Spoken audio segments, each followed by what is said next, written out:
Hi, I'm Bill O'Reilly. Thanks for watching us tonight. Will Libya become a major scandal for the Obama administration? That is the subject of this evening's Talking Points memo. Today, a House committee held hearings on the giant screw-up that occurred immediately after our ambassador to Libya, Christopher Stevens, was assassinated in Benghazi on September 11.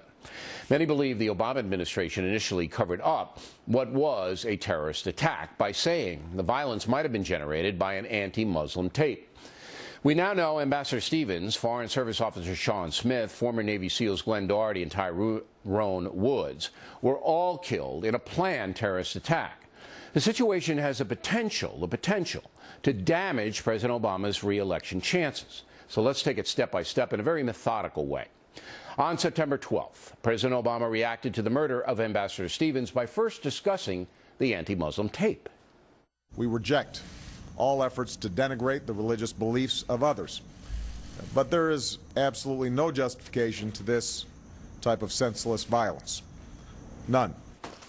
Now, the next day, Secretary of State Hillary Clinton made a public statement, again emphasizing the tape. The United States government had absolutely nothing to do with this video. We absolutely reject its content and message. America's commitment to religious tolerance goes back to the very beginning of our nation. Notice no mention of the possibility that terrorists attacked us in Libya. On September 14th, White House spokesman Jay Carney stepped up with this explanation. We have no information to suggest that it was a pre-planned attack. The unrest we've seen around the region has been in reaction to a video that many Muslims find offensive. Again with the video. 2 days later, UN Ambassador Susan Rice makes a crucial mistake. The best information and the best assessment we have today is that, in fact, this was not a pre-planned, premeditated attack. That what happened initially was that it was a spontaneous reaction to what had just transpired in Cairo as a consequence of the video. So we are now 5 days into investigating what happened to Ambassador Stevens, and the videotape is still dominating the administration's reaction. On September 17th, Hillary Clinton's spokesperson reiterated that. Ambassador Rice, in her comments on every network over the weekend, was very clear, very precise about what our initial assessment of what happened is. And this was not just her assessment, it was also an assessment that you heard in comments coming from the intelligence community, in comments coming from the White House. But 2 days later, things changed drastically when the president's director of counterterrorism said this. Certainly on that particular question, I would say yes. They were killed in the course of a terrorist attack on our embassy. So it took 8 days for the administration to classify Ambassador Stevens' death as a terror attack. 8 days. On September 25th, President Obama addressed the issue on The View. We're still doing an investigation. There's no doubt that the kind of weapons that were used, the ongoing assault, that it wasn't just a mob action. Now, we don't have all the information yet, and so we're still gathering it. Well, now it's CYA time in Washington. The State Department held a conference call yesterday saying it's not their fault, not our fault. Others in the administration misled the public. Apparently, Secretary of State Clinton not about to take responsibility. One footnote to that conference call, Fox News was excluded. This is a Fox News alert as you look at the White House. Just finished up a conference call with two senior State Department officials. Fox News was not invited onto this conference call for reporters. We usually are on this list, but we were not invited to this conference call. Today, the former head of the U.S. military team in Libya testified in front of Congress. Lieutenant Colonel Andrew Wood, angry about what happened, telling CBS News that 2 security teams were withdrawn from Libya in August by Hillary Clinton's State Department. And that put everybody over there in danger, according to the colonel. Also today, FNC White House correspondent Ed Henry grilled Jay Carney. Did you and others mislead the public because you didn't want to admit there was a terror attack?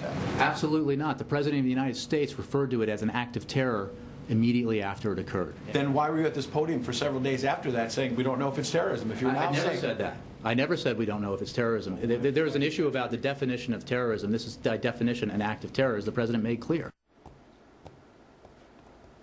Spin aside, there is no question that the Obama administration screwed this up. There's no question. They screwed it up. We simply did not have enough security in Libya to protect the American ambassador. The big question going forward is, was there a conscious effort to cover up that poor security situation? The answer to that question could decide the election. And that's a memo. Now for the top story tonight, let's bring in Fox News strategic analyst, Lieutenant Colonel Ralph Peters, who joins us now from Washington. Now, I know you're angry about this, and I know you're very critical about this, but let's take it step by step as we did in the talking points memo. That was a fair talking points memo, correct? That was on the record right down from September 11th through today, everything that occurred. Would you agree with that? It was a fair memo. Yeah, I think it was beyond fair. You actually gave the White House the benefit of the doubt. And I think that's the right thing to do from my perspective here, because there is no smoking gun right now. There may be, it may come forward, but there isn't now. But what's fascinating about this is there's a division now between Hillary Clinton and Barack Obama, if you want to personalize it. That was a pretty interesting conference call yesterday. The State Department called it, invited all the press except for FNC, which is outrageous. But they called it for the specific purpose, and it had to be ordered by Secretary Clinton, saying, we didn't do it. Wasn't us. So who else is it? Who else is it? Not the Department of the Interior. All right? Who else is it? Didn't you think that was fascinating?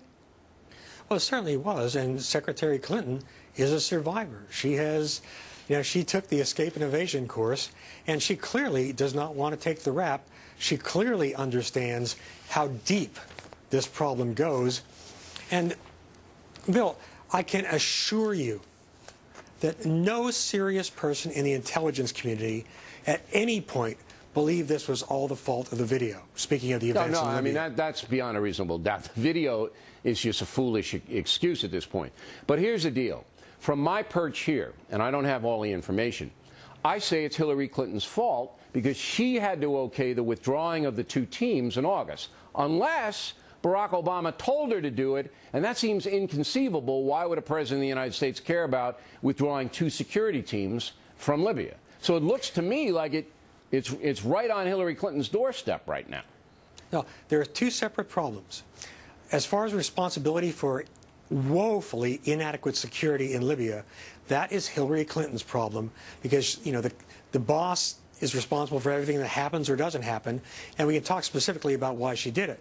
But the other problem, and it is a distinct problem, is the apparent cover-up. I certainly believe there was one, in my opinion, of the White House panicking when this happened on the 11th anniversary of September 11th, because it flashed on them clearly that, whoa, they let their guard down on this day of all days. Right. Well, listen, but this is a... Look, let's crystallize it even more.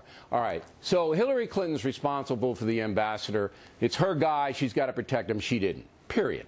Right. Now, when you trot out all of the spokesperson, Ambassador Rice and everybody else, and the president himself with the tape, all right? And then you discount all the reports from the field and said, hold it. Heavy weapons are going in there.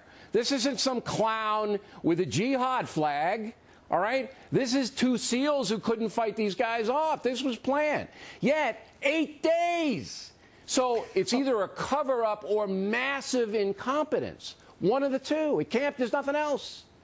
Well, one thing I think the media has largely missed is if that Mohammed film clip had been a real movie, the president and all his spokespersons would have made it a blockbuster. They publicized it. The president's attention to it, the UN ambassador's attention, publicized it throughout the Muslim world, and it triggered those riots. I trace it back to them. But let me go back for just a moment, Bill, and because I'm trying to be fair as well. Under Condoleezza Rice, the State Department overdid security to the point they hired thugs, the Blackwater types, etc., and killed innocent Iraqis. I think Hillary Clinton wanted to do just the opposite. She turned security over to the leftists, and there are plenty within the State Department. And as a result, you got the other extreme. Maybe that's the case. There's nothing. But in the wild west of Libya, particularly Benghazi, you don't take two. If you do take two security teams out, you got to explain it. And it hasn't been explained. I'm not. No, I think I'm explaining it, but you can never excuse it. The blood of the ambassador and the other 3 Americans is on Hillary Clinton's hands. Well, she owes the nation an explanation. Yes. Absolutely owes it, and so does President Obama. And I think this could turn the election. Colonel, got to run. Thanks very much. Next on.